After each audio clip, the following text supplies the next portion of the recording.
Hello everyone, welcome to our platform. ये हमारी interior designing की सीरीज है जो कि है zero to professional interior designer और ये है डे नंबर 4। और डे नंबर 4 में आज हम सीखेंगे how interior designer think while planning. देखिए, एक जो प्रोफेशनल इंटीरियर डिजाइनर होता है वो क्या सोचता है प्लानिंग करने से पहले। जब भी वो किसी भी घर का इंटीरियर डिजाइन करता है तो उससे पहले वो क्या सोचता है। आज का हमारा टॉपिक यही होगा। देखिए, एक जो बिगनर इंटीरियर डिजाइनर होता है वो क्या करता है कि जब किसी भी घर का जब इंटीरियर डिजाइन करेगा तो क्या करेगा, क्या सोचता है वो कि कहां पर फर्नीचर आएगा, कैसी वॉल में डिजाइन करूंगा। लेकिन जो एक प्रोफेशनल इंटीरियर डिजाइनर होता है वो पॉसिबिलिटीज देखता है कि कहां पर कैसे मैं डिजाइन कर सकता हूं। ठीक है, क्या ये परफेक्ट होगा, उनकी रिक्वायरमेंट के अकॉर्डिंग, उस थिंकिंग के अकॉर्डिंग वो चीजें डिजाइन करता है। तो चलिए स्टार्ट करते हैं।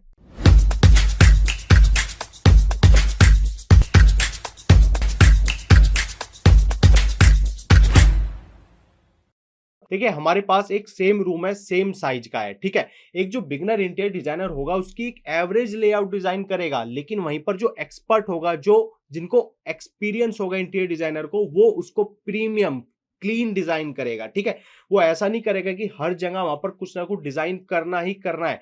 देखिए, काफी डिजाइनिंग ऐसी होती है कि आप कोई भी वॉल पर कोई भी डिजाइनिंग नहीं करते। ठीक है, सिंपल रखते हो, क्लीन रखते हो। ठीक है, और उसको प्रीमियम तरीके से डिजाइन करते हो। वो फर्नीचर के थ्रू होती है, लेकिन फर्नीचर भी वहां पर हैवी डिजाइन नहीं किया जाता, तो उसको बोलते हैं एक्सपर्ट तरीके से डिजाइनिंग करना। अब क्वेश्चन ये है कि जो एक प्रोफेशनल इंटीरियर डिजाइनर है वो क्या सोचता है, कैसे डिजाइन करता है, तो उसके बारे में हम यहाँ पर जानते हैं। देखिए, जो सबसे पहला हमारा टॉपिक है यहाँ पर, don't look at the room, read it. देखिए, जब भी आप किसी भी रूम को डिजाइन कर रहे हो, किसी भी घर को डिजाइन कर रहे हो, ठीक है, तो आपको क्या करना है, उसको देखना नहीं है कि आपने देख तो लिया उसको, लेकिन उसको रीड करना है। अब रीड क्या करना है, जैसे कि सबसे पहले कि एंट्री पॉइंट कहां पर होगा। जैसे कि ये एक हमारे पास लिविंग रूम का एरिया है, तो इसका एंट्री पॉइंट कहां से होगा, ये यहां से इस साइड से एक एंट्री पॉइंट होगा इसका। ठीक है, अब लाइट कहां से आ रही है, अब मेन चीज है कि लाइट कहां कहां से आ रही है। ठीक है, नेचुरल लाइट भी आ रही है, डोर के थ्रू भी लाइट यहां पर आ रही है, कुछ और भी वेंटिलेशन के थ्रू लाइट आ सकती है। ठीक है, और जो हम अलग से लाइट लगाएंगे वो लाइट अलग होंगी। ठीक है, इसके बाद आता है कि विंडो कहां पर है, तो विंडो हमारी यहां पर आपको साफ दिख रही है। तो हमें ऐसा नहीं है कि हमें हर एक चीज ध्यान में रख के चीजों को डिजाइन करना पड़ता है। अब जितनी ज्यादा नेचुरल लाइट हमारे एरिया के अंदर आ रही है वो बेस्ट होती है एक आर्टिफिशियल लाइट से। इसके बाद की जो कॉलम होते हैं, बीम होते हैं, देखिए जब भी आप डिजाइनिंग करते हो किसी भी घर पे, कोई भी कमर्शियल बिल्डिंग होगी, आप कहीं पर भी करोगे तो कॉलम बीम्स जरूर होते हैं, और कॉलम बीम्स को हमें इस तरीके से डिजाइन करना पड़ता है कि वो हाइड हो जाए या वो एक अच्छा लुक क्रिएट करे हमारी डिजाइनिंग के साथ। ठीक है, इसके बाद यहां पर आता है कि आपके जो डेड कॉर्नर्स होते हैं वो कहां पर है। जैसे कि एक ये डेड कॉर्नर यहां पर हो गया, ये डेड कॉर्नर्स आपके यहां पर हो जाते हैं। ठीक है, इधर भी कॉर्नर्स में भी आपके एक डेड कॉर्नर्स होंगे। तो डेड कॉर्नर्स को कैसे आपको वहां पर दिखाना है, क्योंकि वो भी उसी एरिया का पार्ट है। अब उसको अलग से आपको नहीं छोड़ना है, वहां पर कुछ ना कुछ चीजें आपको क्रिएटिव करनी पड़ेगी जिससे कि वो, देखिए जितना भी एरिया होता है वो हर एक पार्ट वो हमारे उस इंटीरियर डिजाइनिंग का हिस्सा होता है। तो हर एक चीज को हमें उसी तरीके से डिजाइन यहाँ पर करना है। इसके बाद कि डेली मूवमेंट्स जो होते हैं, मान के चलो कि हम इस लिविंग रूम, हम मेन एंट्री है हमारी यहाँ से बाहर से घर में आने की, तो हमारा एक डेली मूवमेंट होता है ना कि यहीं पर हम एक ड्राइंग रूम में भी आ रहे हैं, यहीं से हम किचन में भी जाएंगे, यहीं से हम रूम में भी जा रहे हैं, एंट्री हो रही है। ठीक है, इसी के थ्रू सारी चीजें हम यहाँ किसी भी घर में आप देखो तो ऐसे ही चीजें होती हैं। ठीक है, और इसी तरीके से घर डिजाइन किए जाते हैं। ठीक है, फिर वही चीज कह रहा हूँ कि जो बिगनर होता है वो क्या करता है, वो रूम को देखता है कि अच्छा ये रूम है, ये साइज है, लेकिन जो प्रोफेशनल इंटीरियर डिजाइनर होगा वो उसको रीड करता है। अब थोड़ा सा इसको डिटेल में हम यहाँ पर समझते हैं। देखिए, सबसे पहला पॉइंट है प्रोफेशनल लेआउट प्लानिंग। देखिए, जब प्रोफेशनल लेआउट प्लानिंग कैसे करता है जो प्रोफेशनल इंटीरियर डिजाइनर होता है, देखिए सबसे पहला पॉइंट है फंक्शन। देखिए, फंक्शन बहुत इंपॉर्टेंट होता है। फंक्शन का मतलब क्या होता है कि हमारे पास यहाँ पर ये किचन है, ठीक है, ये हमने यहाँ पर एक ड्राइंग हॉल का एरिया है, ये डाइनिंग का एरिया है, यहाँ पर अलग से कुछ पार्ट है। ठीक है, अब ये इसकी फंक्शनैलिटी कैसे डिजाइन करनी है। अब किचन तो यहाँ पर हो गया, अब हमें कहाँ पर ड्राइंग रूम देना पड़ेगा। ठीक है, लिविंग एरिया कहाँ पर, डाइनिंग एरिया होगा कहाँ पर, अलग से एक सीटिंग एरिया होगा। ठीक है, तो इस तरीके से हमें उसकी फंक्शनैलिटी को समझना है। इसके बाद यहाँ पर आता है फ्लो।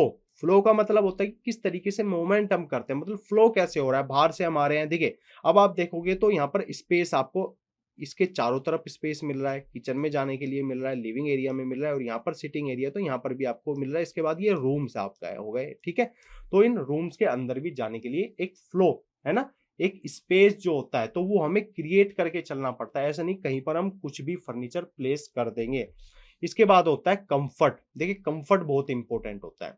जब आप डिजाइनिंग करते हो तो कंफर्ट का ध्यान आपको हमेशा रखना है कि कंफर्ट आपको मिलना चाहिए। अब कंफर्ट कैसे हम कह सकते हैं, मान के चलिए किचन है, डाइनिंग एरिया पर हम खाना खा रहे हैं, ठीक है, तो किचन से डायरेक्ट खाना यहाँ पर आएगा। इसके बाद लिविंग एरिया की हम बैठ यहाँ थोड़ी देर यहाँ पर बैठ रहे हैं, यहाँ पर सिटिंग एरिया या रूम में हम जा रहे हैं, तो वो एक कंफर्ट हो गया। अब मान के चलिए कि डाइनिंग एरिया हम इधर रख देते हैं तो हमारे पास जो पाथ होगी किचन से डाइनिंग टेबल तक जाने की वो बहुत लंबी हो जाएगी। तो कंफर्ट आपको उसी तरीके से, कंफर्ट का मतलब ये नहीं होता कि हम बैठ के आराम करना, रिलैक्स करना, नहीं।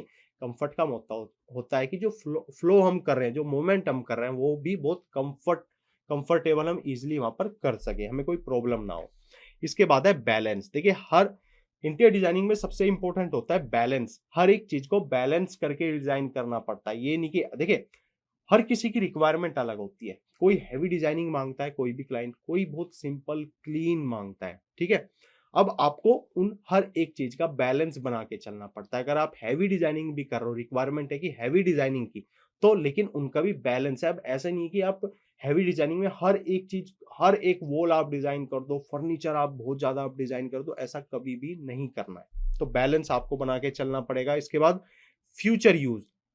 फ्यूचर में अगर उनकी कुछ रिक्वायरमेंट होती है, देखिए हर फैमिली की कुछ ना कुछ रिक्वायरमेंट होती है कि सर अभी तो हमने यहाँ पर डाइनिंग टेबल लगा दी, यहाँ पर सोफा हो गया, तो बाद में हमारी कुछ इस तरीके से हमें इस एरिया को यूज करना है, तो आप इसे इसी तरीके से डिजाइन करो कि हम अगर ये फर्नीचर यहाँ से हटा दें और इस तरीके से हम दूसरी चीज यहाँ पर प्लेस करें तो वो इन चीजों के साथ मैच हो जाए, ठीक है। तो फ्यूचर यूज भी आपको पता होना चाहिए। इसके बाद हम बात करते हैं लाइफ स्टाइल फर्स्ट, ठीक है, फर्नीचर सेकेंड। हम गलती क्या करते हैं कि हम, अच्छा लिविंग एरिया है तो लिविंग एरिया में सोफा प्लेस कर दिया, डाइनिंग टेबल हमने कर दी, वहां पर टीवी यूनिट लगा दी, या बेडरूम है तो बेड हो गया, यहाँ पर वार्डरोब होगी, यहाँ पर अलग से ड्रेसिंग टेबल हो गया। तो देखिए लाइफ स्टाइल जानना बहुत इंपॉर्टेंट होता है क्लाइंट की कि किस उनका लाइफ स्टाइल कैसा है। फर्नीचर तो बाद में हम डिजाइन कर ही लेंगे उनकी रिक्वायरमेंट के अकॉर्डिंग।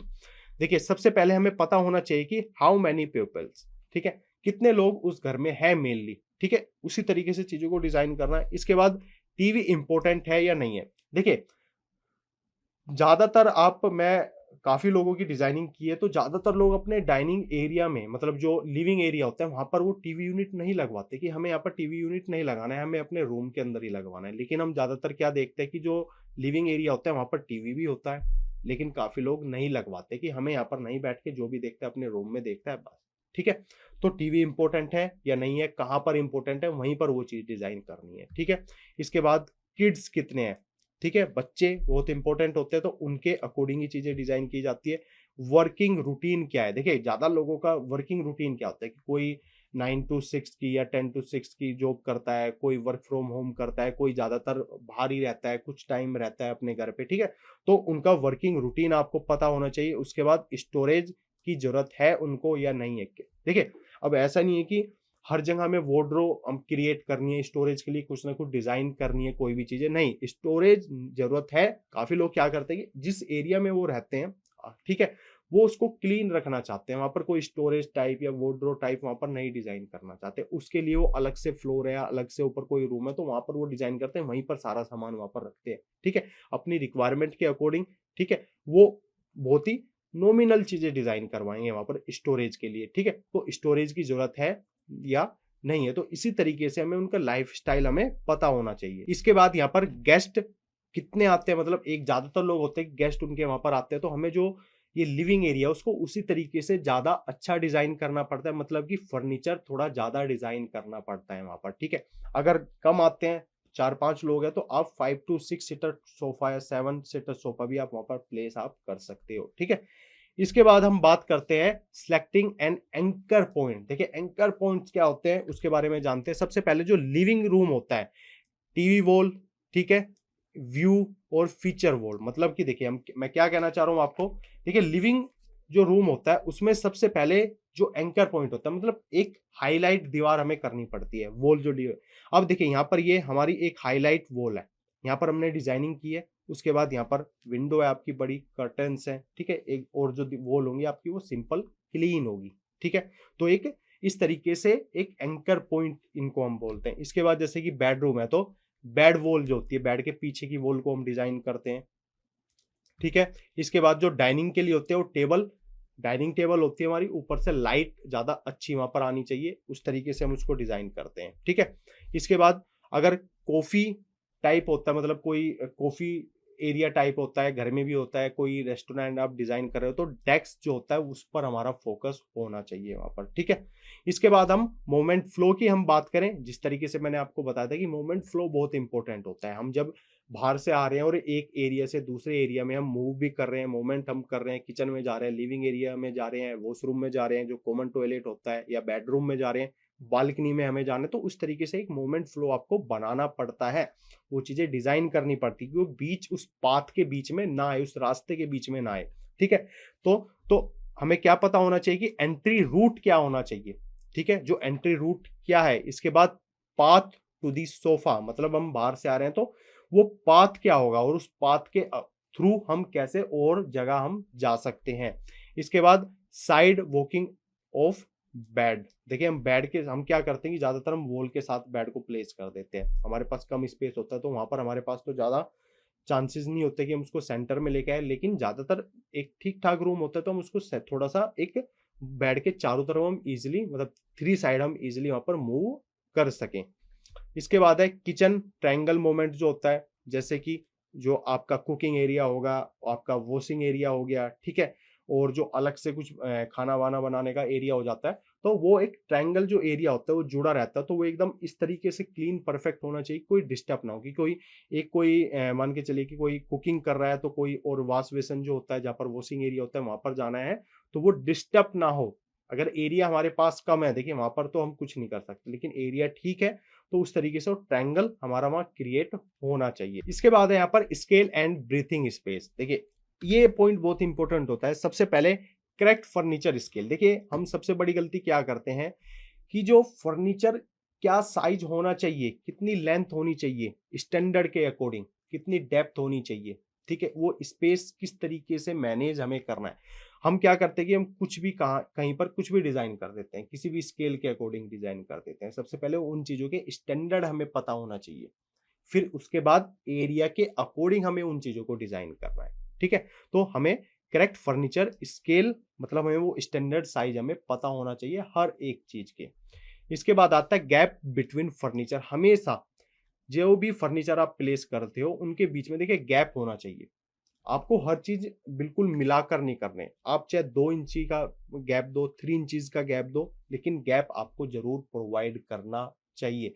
वो एक परफेक्ट होता है एक ब्रीथिंग स्पेस, उसको अगर आप उसको ना थोड़ा सा मिलाकर हर चीज प्लेस कर दोगे ना, तो आप जब उस रूम में रहोगे या उस एरिया में आप रहोगे तो आपको खुद थोड़ा सा घुटन महसूस होगी, इसलिए स्पेस हमेशा मेंटेन आपको करके चलना है।